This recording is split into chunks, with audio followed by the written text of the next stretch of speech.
Hi, I'm Kristen, and this is the Simple Handmade Everyday Podcast, where I talk about living a creative, intentional life. I like to chat about quilting, knitting and cross-stitching, what I'm reading and watching, and a little bit about self-care, productivity, and keeping a cozy, organized home. I've got my cup of tea in hand, so grab yours, and let's settle in for a chat. This is episode 110. Hey friends, it is good to be back. That was a longer break than intended. I didn't even mean to take a break, but sometimes that just happens, and I'm not exactly sure why. I mean, a few of the reasons are that I wasn't quilting as much, and if I don't have things to talk about, I don't sit down in front of the microphone. But also, life has been full. I'm kind of getting into some other things that have been fun. So I have a birthday coming up. My husband and I have the same birthday, which is a little bit weird, but we're used to it now. And we got each other e-bikes the plan was to get each other e-bikes for our birthday. And I found mine like about a month or so ago, and I love it. I love it. It is so much fun. And I got it on Facebook Marketplace, and we were researching them, and I quickly realized that I could get a nicer e-bike than I was willing to pay for half the price. Basically, people seem to try them and then realize they're not going to use them and sell them almost new for half off. Mine had less than 70 miles on it, and it was half the price. So we just haven't quite found the one that is the slam dunk for my husband yet, but I'm sure that we will. So we've got big plans for e-bikes. I'm very excited about that. There's this trail between Ojai and Ventura that we want to do. There's actually a long trail between Ventura and Santa Barbara. There's lots of them around here, and it's going to be so much fun. I'm excited about that. And I finally made good on what was supposed to be my birthday present from last year, to take golf lessons, because that's what my husband wants to do as one of our activities as we are in our empty nest years. He golfed a lot when he was younger, hasn't golfed for a long time. So I was able to borrow some clubs and finally found a teacher and started lessons. I've had 4 out of my 6 lessons, and we have a driving range that is like, if you go to the street behind my house and drive for 2 miles, you're there. So it's just a couple minutes away. So that's been really nice to go practice. Golf is hard. It is hard. That swing is no joke. It's interesting. I feel like the more I learn, the worse my swing gets, because I've got so much stuff going on in my head. But my husband assures me that once I get off the driving range and actually onto a golf course, it becomes more fun. But we thought I'd just get through all my lessons before we actually tried to go to a golf course. So I'm looking forward to that. And then, still playing pickleball. I got my husband playing pickleball now. So yeah, we had a Sunday one day, like we were toddlers, or, like just little kids. We went to the driving range in the morning, then we took turns taking the e-bike ride, and then played pickleball in the afternoon. So that's been really fun. So I'm very happy about that, but it has just, kind of left me less time to sew. I mean, to be honest with you, I have plenty of time to sew. It's more of, do I feel like getting into my time to sew is in the evening, starting at about like 7:30. And sometimes it's just not what I feel like doing. But I think I've kind of broken through that. So, with that, I guess let's just move right into quilting. So I'm working on this Ridges quilt pattern for the bedroom that I'm recording in right now, to go over the top of the bed. And if you've been around, you're just like, Kristen, why are you not done with that yet? Because I really haven't been working on it. But I finally did. I broke through what was my mental block, which I may have said last time, a month ago, about how to make half square triangles. And I'm happy to report that I've made them all, and I've trimmed most of them. I linked to a video about how to make them and trim them. Does she trim them that way? I think she does. So there's a nice little trick for how to line them up when you sew them. So that was easy. And now what I've done is created freezer paper templates for the finished size of the half rectangle triangle. Have I been saying half square triangle? It's half rectangle. And so you create a freezer paper template of that, and then you draw your diagonal line, corner to corner, and then line that up on your block to be trimmed and iron it down, because you know the way freezer paper kind of sticks there, and then just trim with a 1/4 inch bigger than the template, and it comes out perfectly. So that's been a relief. I've done that. I've made all the half square triangles. They're all trimmed down. I was very glad. I got really worried when I thought about it after I'd cut the fabric. I'm like, oh, are these supposed to come out exactly the right size? Because I am a half square triangle trimmer. I love my block lock half square triangle ruler. But luckily the pattern was written to trim them down. So I was happy about that. So I think I've got most of the units made. There's a few more complicated units where let's say there's a few more complicated units, but I don't have enough fabric. I talked about this last time. I made a cut-in mistake with one of them that completely screwed it up, and I just came up short on one to have a strip that was still wide enough, so I did an order for Fat Quarter Shop yesterday. They've got pretty fast shipping, so I'm just gonna put together what I can until those show up. But you know, the problem is I'm only making half the pattern, so I took a risk in just buying half the fabric, but it just doesn't really work out exactly like that sometime. And it was just very confusing knowing how many of what units to make. So I finally just had to sit down with it, with the pattern where it shows you which units you need to put it together. And I just made a chart. You need this many. And it's like, you know, it's many different colors. So you need, you know, an A-B left-leaning combination here and an A-B right-leaning combination over here. So I just needed to make a chart. And once I did that, it all came together quickly. So I am hoping by the next time I podcast that quilt will be done. So that has worked out well. And the other big thing is I went to QuiltCon. Which was so much fun. So this year it was in Raleigh, which worked out so well for me because I have a really good friend that used to live in my town that moved to that area actually last year during QuiltCon. So I was able to fly in early and spend a day with her where we went on e-bikes and played pickleball and did all these kind of fun things. And then on Friday went over to QuiltCon. My friend Frances Dow picked me up, and so we had our same QuiltCon squad that we did last year. We shared a cute little Airbnb in Raleigh of Patty Dudek and Quilt and Jenny, and then Frances and I. And it was apparently the largest QuiltCon ever. There were so many people. It just, it was a little unnerving, and I'm waiting for the COVID outbreak to be reported, but I haven't really seen anything this year. Last year, it was like a super spreader event. Luckily, none of us got it, but I knew a lot of people that did. So, so far so good on that. But so let's talk about the show. It was set up way better than it was in Atlanta in that it was all on one floor. In Atlanta, it was on 3 different floors. So you have all the vendors on the right and all the quilts on the left. Jackie Gearing was the featured quilter, and I went to her lecture. I didn't take any classes, and the only lecture I saw was Jackie's, and it was so good. She is an amazing quilter, just an amazing artist, and it was really inspiring to listen to her because she really didn't get going on her quilting journey till she was older. And before that, she was an educator. She was a teacher. She was a principal. They moved around a lot, which was part of the reason why she kind of needed to shift gears. And when she decided to focus on quilting as a career, and she told her husband he's like, "Are you going to get a job?" And she's like, "I think I'm going to do this quilting thing." And he had never seen her sit down at a sewing machine before, but she came from a family of sewers.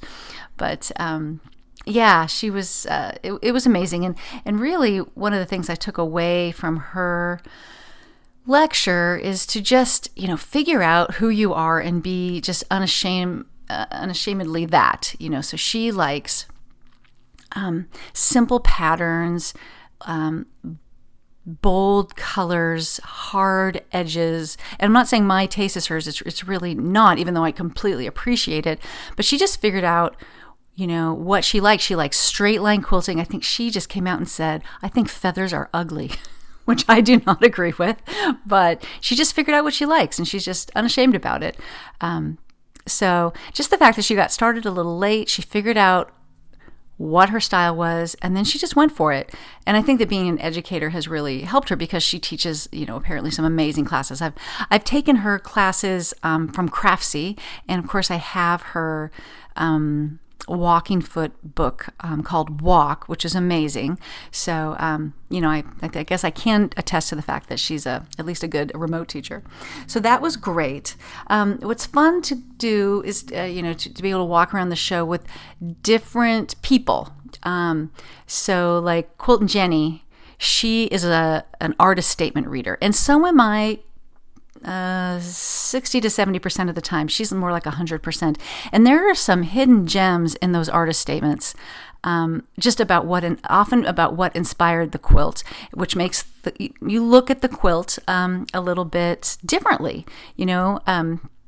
Sometimes they're completely boring, and sometimes, what is her name? Hillary Goodwin, Entropy Always Wins on Instagram. Her artist statements were honestly like poetry. They were amazing. There should be a category for this, and she would absolutely win it. So it's fun to walk with Jenny, because she will tell you, oh, you need to read this, or let me tell you something you didn't know about this quilt. So that's fun. Frances is really just into figuring out, why is this quilt modern? And really just like digging into looking really close and just really examining the quilt, much less interested in the artist statement than actually just experiencing the quilt. Patty is amazing, because she is the most prolific and I don't know how I want to say this. She is the modern quilter. She's the true modern quilter of our group. She had 3 quilts in the show. She had another one kitted up in the vendor thing as a pattern, a different one. So she was represented by 4 quilts at QuiltCon. And so she has such wonderful insight, especially on construction. I really often try to break down, how is this made? Like, how are they doing this? And she often can go, oh, well, here, you can see the block is over here and it's on point. And so it's a different experience. And then I had the opportunity to walk around the show with my friend Minky Kim, who came, and she worked in the Riley Blake booth where she designs fabric. I think she was in the Aliso booth. And, she makes quilts, but she's more of a bag maker, less on the modern side. But we had so much fun walking through. We went through the applique section together. And so it was just interesting, to get her take and what she found attractive about and interesting about various quilts. So depending on who you're walking the show with, you can kind of have a different experience, which I found really fun. I'm not sure what I'm bringing to the conversation when we are walking around. But, Frances had, I don't know where she got it, but she had this question that we started asking ourselves, like, when you are standing and looking at a quilt, what about the quilt, if you took something away from that quilt, what would really make it so much less interesting? So essentially, what is the most important design aspect of this quilt? And, sometimes it's the thin little red, white inset strip, or it's definitely the quilting that's, without this quilting, it would be a different quilt. So that was kind of an interesting game we were playing, basically, back and forth as we walked the show on the last day. Another thing that Frances and I like to do is kind of look at what are the trends in the quilts this year in the show. And so let me share a few of those with you. One of them is there were so many hand-dyed fabrics, way more than I've ever seen, and which was very interesting and gives things a different look. And then also, even if it wasn't hand-dyed, there were more quilts that were in more muted colors, dustier colors, like a little gray was mixed into the palette or something. The pinks were not bright and the blues were dusty and, not pastels, but just more muted, which appeals to me quite a lot, to be honest with you. That's kind of more my thing. So that was kind of interesting. I kind of just feel like modern quilting is growing up in a way. And so we don't have to be like a Mondrian painting or something. We don't need to be primaries and just, stark and graphic and in your face. There can be a little more subtlety and nuance. Also, there were, in my opinion, way less prints. So I feel like the last few QuiltCons that I've been to, I'm like, oh, people are using prints now. Like it's not just solids anymore. And I feel like people are now using way less prints and back to solids, but more like hand dyed and more of the muted colors. So I thought that was interesting. And in the last few years, I definitely know. So I felt like at first the quilting was all the straight line matchstick quilting everywhere, some number of years ago. And then the last few years, I definitely noticed, wow, there's a lot of free motion quilting. There is a lot of long arm quilting and of more of a, free motion, feathers, spirals, pebbles, things like that. And maybe it was just the ones I was really examining, but I felt there was way less of that, and we're like back to the straight line quilting.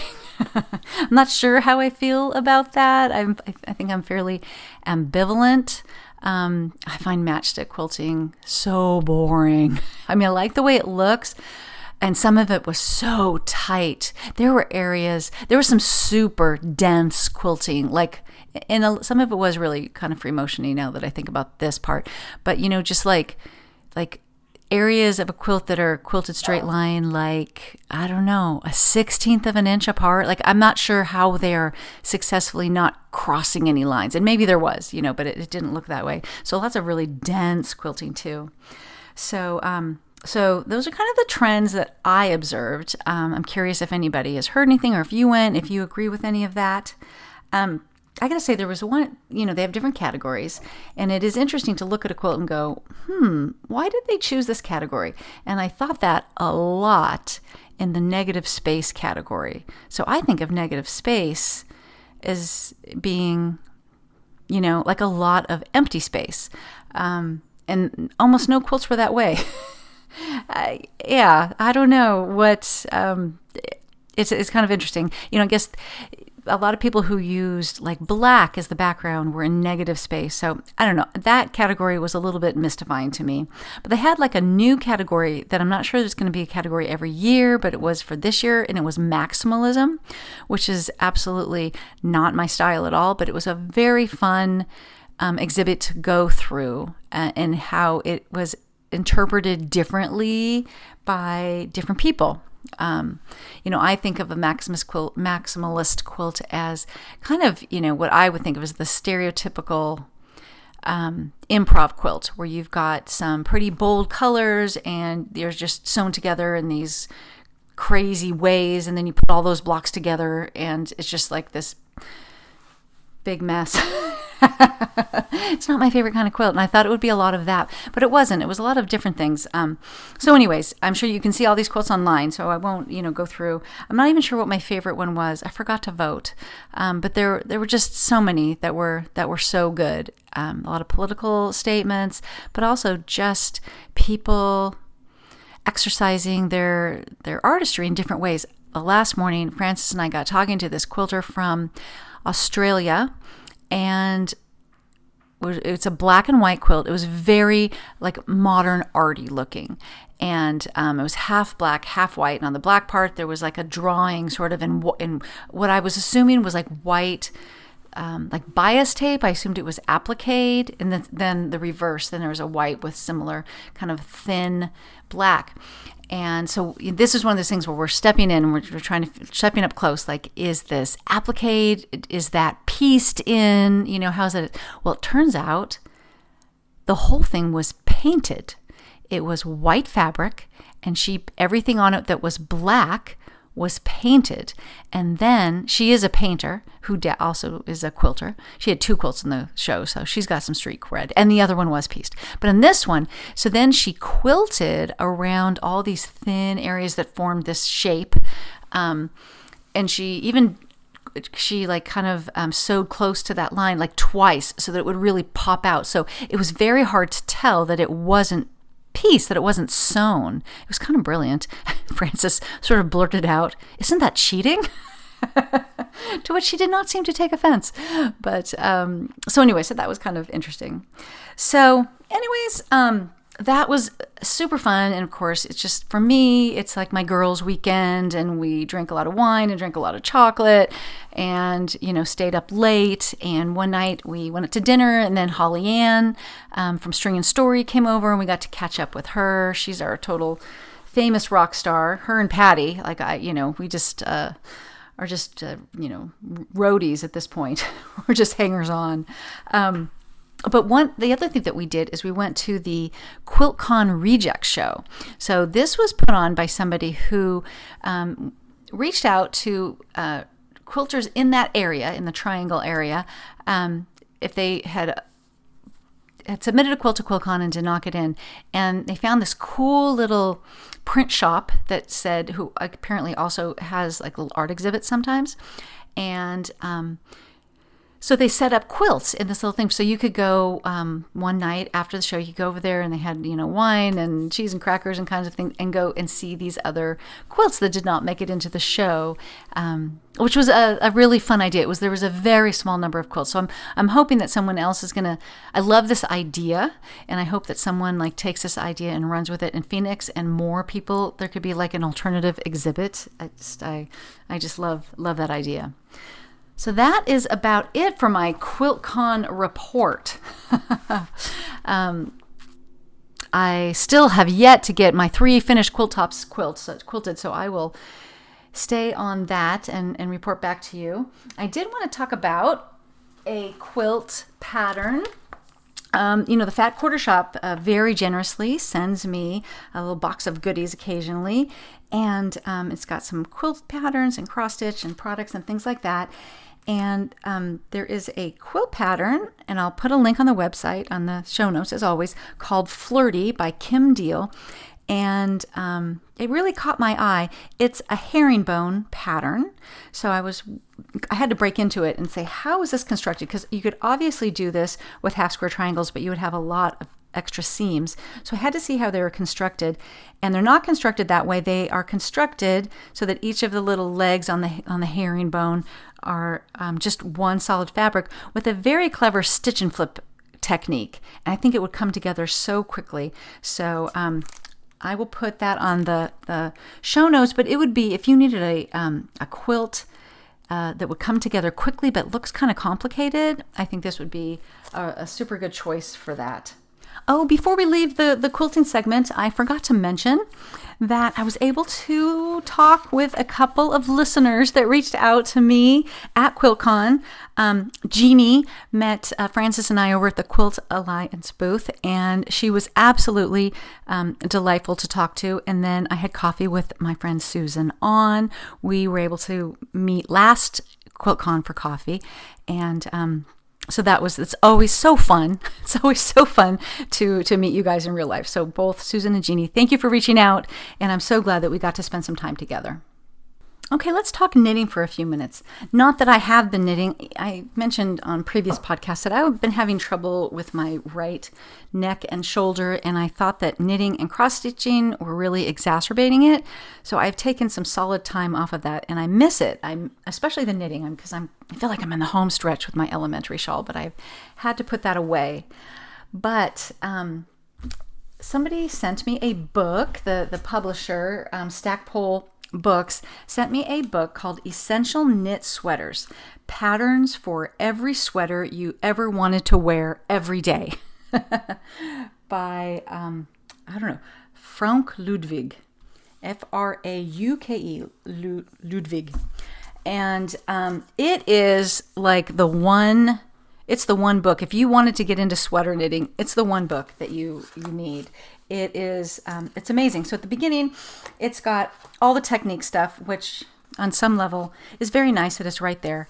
On another level, don't we all just look that stuff up on the internet these days? But everybody wants their craft book to be complete. So they've got all the technique you need. They just talk about, just even swatches, finding the right size, the different combinations of sweaters you can make from the book. Like, do you want to sew seams or do you want to knit the whole thing? They've got different choices for that, just all kinds of things like that. And then the patterns. So it's just so cute. So I'm just going to flip through here. We've got a very snuggly looking long cardigan. It says they call it the easiest cardigan in the world, and I believe that's true because it's mostly just garter stitch with a little bit of ribbing, but mostly garter stitch. And then there's this adorable kind of raglan style crew neck sweater that just has like little polka dots, which are just those little kind of, it's color work. So it's just like a little V there. There is a top down hooded raglan sweater that has like an asymmetrical hemline plus this adorable hood in it, super cute. Another crew neck with like these little baubles on it. Okay, I don't like this one. It's an oversized cardigan. That one's not my favorite. And then a absolutely beautiful turtleneck. So, I mean, just every type of sweater you might ever want to knit. So, I'm definitely going to crack this open. And that's not even all the patterns. That's just a sampling of them. Super cute. So if you are interested in sweaters, I'll put a link in the show notes. It looks like an absolutely fabulous resource for that. And for cross stitching, same story. Have not been doing it much, but Fat Quarter Shop continues to put out the most adorable patterns. So in addition to, like this, they do these series. So one is like a sign by your door, and then there's a chicken series. Neither one of these things are exactly my style, so we will do giveaways for those later. Lori Holt continues to put out these adorable stitch cards, which are these, it's 36 by 36 stitch little square motifs. Stitch set S is all kind of winter theme. Mittens, a sled, it says snow, and then one of them is just actually a quilt block. So that is very cute.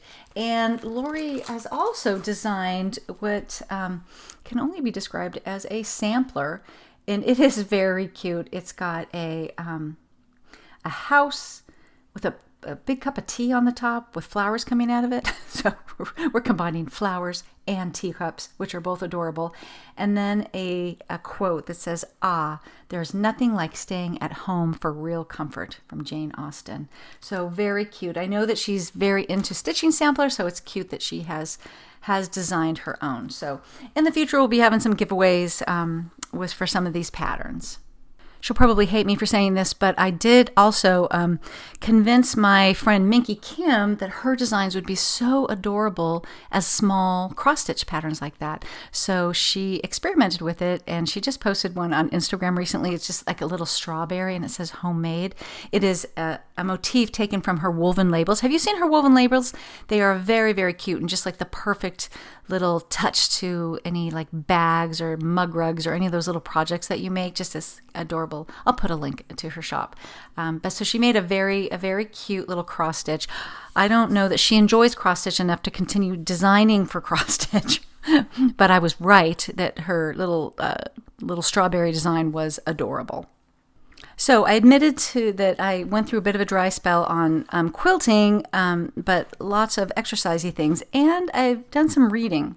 So let me share some of the books. I'm not even sure this is all of them, but maybe the last podcast I talked about the book The Guest List by Lucy Foley that my daughter lent me. And so then I decided to look for another one by her, and I read The Paris Apartment. And it's one of those books that I think I read in about a day and a half, could not put it down.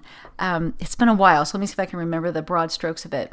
This it takes place, in Paris, but so we've got this character. What's his name? It might be Ben. I'm not sure. He has a phone call from his sister in England, and she's like in trouble, and she's like, I need your help. I'm going to come to you. And he says, fine, I'll be here. Here's my address, this Paris apartment.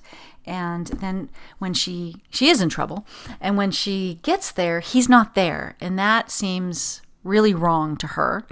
And there is a kind of a weird message that he leaves her on her machine or on her phone, where she's just wondering if something happened to him. So she starts staying in this apartment, and it's a small apartment building.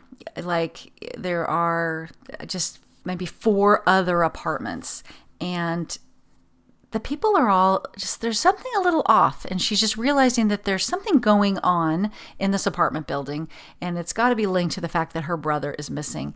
And so the rest of the book is her unraveling that. And it was quite good. So it was definitely more kind of like the guest list. It's kind of it is a mystery and a thriller, both together. So I really enjoyed that.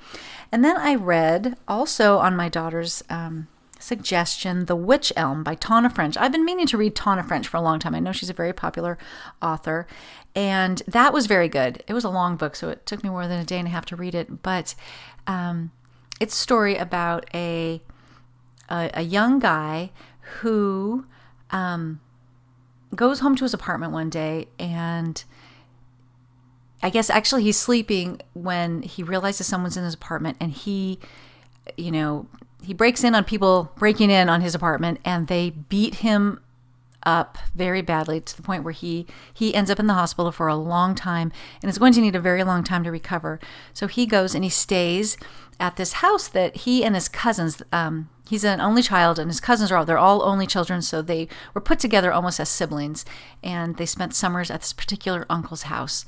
And so he goes there to recover, and a lot of childhood stuff comes up, and eventually, I will just say, they find a skeleton in the yard of this house, and the rest of it is all unraveling how this all happened, and suppressed memories, and just all kinds of things. And so it was also kind of more of a, not like a whodunit mystery, but just a, let's unravel this.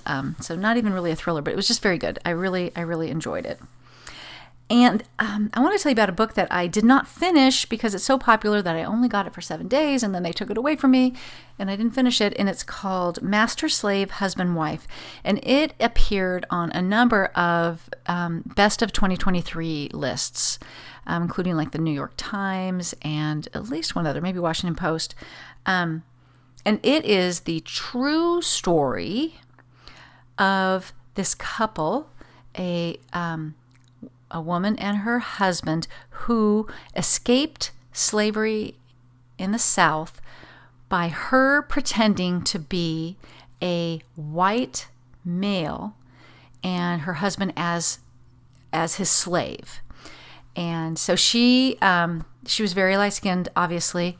May have only been, she was definitely half, maybe only a quarter black. And it required, this whole thing required a lot of planning, and the author has put it together from real records and conversations with people, and so it's sort of told like fiction, but it's not fictionalized. She's very clear in the introduction that basically I've taken almost no liberties here. This is how it was, obviously she doesn't know private conversations, but it's kind of how it happened. And so that was fascinating. We know, that they get out, or there would be no story here. And I got as far as them getting like to Philadelphia, and then I had to return it. So I need to get my name back on a list, but I highly recommend that. It's just, you learn all kinds of things that you maybe didn't want to know about slavery there. So, and the last one that I want to talk about, I'm only about a quarter of a way through, but I'm really enjoying it. And it's called The Henna Artist. So around where I live, a neighboring town does something called One City, One Book, where they get a lot of copies of this book and get a bunch of people to read it. And I did this last year with a friend of mine, and that's where I read Remarkably Bright Creatures, which I cannot recommend highly enough, about the octopus. And then they have all these events. They have the author come and speak, and then they just have other types of events that go with the theme of the book. So this one's called The Henna Artist. And so my friend and I have already signed up for the lecture when the author comes. But also we're going to a tea tasting. It takes place in India. So we're going to a tea tasting, and then one day you can go to the library and they'll have all these like tea samples you can bring home. So I've got that on my calendar. And then there's a day where you can go I don't know, learn how to do henna or have henna done. I don't know. I didn't pick that when I was first looking at this, but now that I'm into the book, I'm like, oh, well, that would be fun. Maybe I need to go do this henna thing. So, so this is a book. So it takes place in India about a woman who, just ran away from her husband who was abusive and just snuck away and started a new life in another city where she started by preparing teas and salves and lotions and things like that, and then eventually got into being a henna artist. And but she has, like her past is coming back to it wasn't the clean break that she thought it was. But this is the third book that is taking place in India that I've read in the last 6 months, and I'm really enjoying it. So I'll let you know more probably next episode when I finish it. But that's called the Henna Artist. Oh, and it was also one of those Reese Witherspoon book club reads too. So we got Reese's stamp of approval on it as well. Let's talk now. I'd say shows and movies, but I have no movies to report, although there are a number of movies that I would like to see. I would like to see Maestro and Naiad, and I know there's more, but my husband and I are just solidly entrenched in watching This Is Us. So it's a rewatch for me. It's the first time for him, and he's loving it. I got to tell you, I didn't really think, when I first watched it, that he would have been into it. It is such a good show. The storytelling is so good, but it's 6 seasons with 18 episodes a season. So it's taken us a while to get through it. We're almost halfway. We're coming into the end of season 3. And if you've never watched This Is Us, it is on Netflix now, so it's easy to watch. Could not recommend a show more. I love it. I'm also trying to finish The Crown, and oh my goodness, I don't know why I feel compelled to just say I finished The Crown, but I do. This last season has been a slog, and I'm not sure why. I mean, everything is still very beautifully done, but I think I found the stuff that happened in the 40s and 50s and 60s that I wasn't around for way more compelling. Like, I know the Princess Diana story, although I did not know it like I know it now. I know way more about Dodi Fayed than I ever did before. So there's that. Am I happy about that? I don't know. And now we're into the William and Kate part of it. So I just need to get through it, and I'm actually on the last episode now of season 6. And I've never been so glad to just be done with a show, which is so weird that I feel compelled to watch it. But there you have it. So there's 6 seasons. I love The Crown for the first 4. 5 and 6 were just not as compelling to me. I don't know if it was me or if it just wasn't done as well. I mean, the acting is all amazing no matter what. It just is. And the imagery and the casting. Oh my gosh, the casting for Prince William is amazing. I think they did a great job with Kate. Obviously, all the Dianas are like, oh my gosh, amazing. Harry, the teenage Harry, the casting is terrible. It is an abomination, but everyone's got to have a swing in the miss. That's the other thing with This Is Us, is the casting for all these different ages of the same characters, so on the money. My husband actually noticed, so grown-up Beth from This Is Us has a mole in her eye, in the white part of her eye, and he noticed that she must be wearing a contact or something, but they did that in the teenage version of Beth. She has that same little dark spot on the white of her eye, which I never noticed, but amazing. So that's what we've been watching. Acorn is now finally coming out with some, updates to some new episodes. And so I was able to watch just a handful of episodes for the Madame Blanc mysteries, which I'm not as in love with as I was at first. But that's just this fun little cozy mystery type deal of a woman. I mean, we're seasons in now, so the premise was that her husband was an antique. Well, they have an antiques business. He would go on these buying trips to like France, and then he disappears. So that's the first season. Well, she figures out why he was going to France and what happened to him. But now she's just stayed in France, and so of course, if it's in France, I'm going to love it. So there's always some little twist of the police bring her in because of her knowledge of antiques. So that's kind of fun. I'm also looking forward to watching the latest season of All Creatures Great and Small on PBS. So that'll be my next thing. And a few months ago, I read a book by Leon Moriarty, Australian author that I love, called Apples Never Fall. And it was about a family. We've got your parents and 3 grown kids. They ran a tennis school, and the kids are, grown and out of the house. Some of them married, but the mom goes missing. So she's probably in her 70s.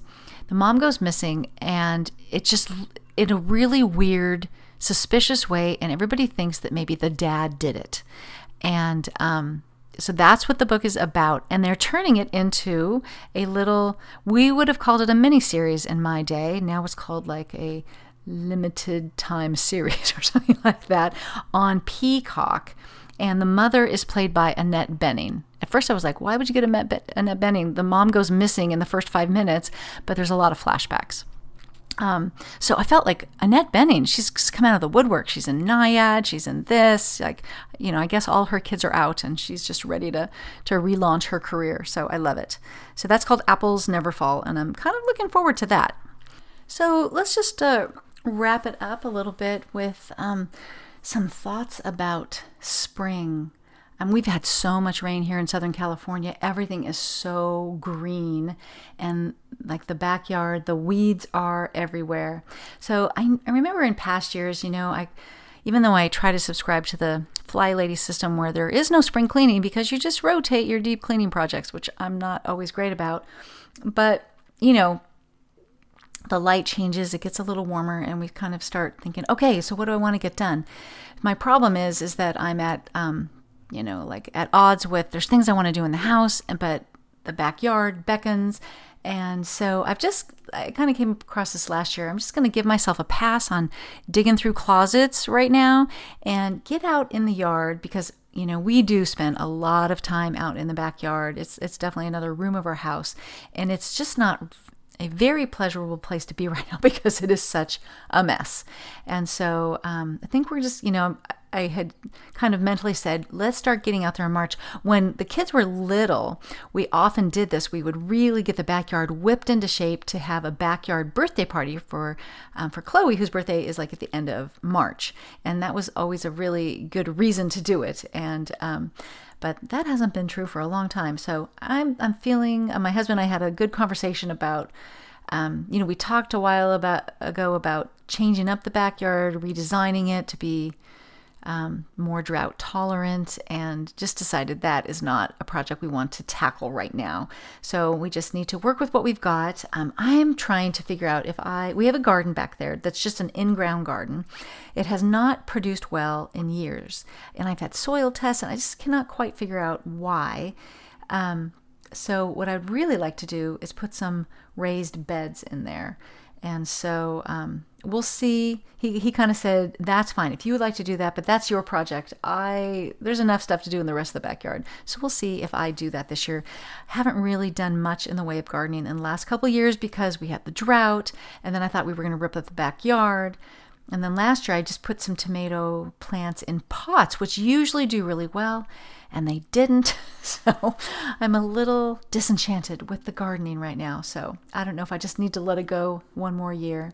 But anyways, I guess my message here is we do get full of all these ideas and this energy of when spring comes, and we might have some unrealistic expectations of how much we can get done. We can't clean out all the closets and the attic and put in a garden and and sew amazing quilts. So we have to kind of pace ourselves here. As a matter of fact, I'm not making great progress, and I've kind of learned this about myself. So I've got these goals about finishing decorating the kids' rooms, frankly, going through their closets and doing some maintenance things on the kitchen just to kind of spruce things up. And I've made almost zero progress on any of it, but I've kind of realized that I really get the momentum going in about the second half of the year. So I haven't lost hope yet. And I just need to concentrate on doing a little bit more, just get those on the radar each week. And to that end, my friend Frances and I, we have this blog called the Empty Nest Chronicles. For about a year and a half, we were blogging weekly, and it got to be a little bit much. So now we're just doing monthly posts, and we're talking a lot about setting goals, and our readers are chiming in with the things that they want to, just breaking them down into bite-sized chunks. Like, what do I want to focus on this month? And so I'll put a link in the show notes, or you can just Google the Empty Nest Chronicles blog, and you'll end up there. So before I go, I want to say thank you to Jenny Vig, who left a very nice review of the podcast, and she said that it was the first podcast review she's left in a very long time, and I appreciate it very much. So if you feel so inclined, that is always a welcome thing for you to rate or review the podcast. It helps other people find it, and I hope that you are doing well. I've missed you guys, and I hope to be back sooner rather than later. As always, you can find me online at my blog, Simple Handmade Everyday, which contains all the show notes and all the things I've talked about in this episode, on Instagram at Kristen Esser. And please consider joining the Simple Handmade Everyday private Facebook group so that we can keep the conversation going. Have a wonderful week.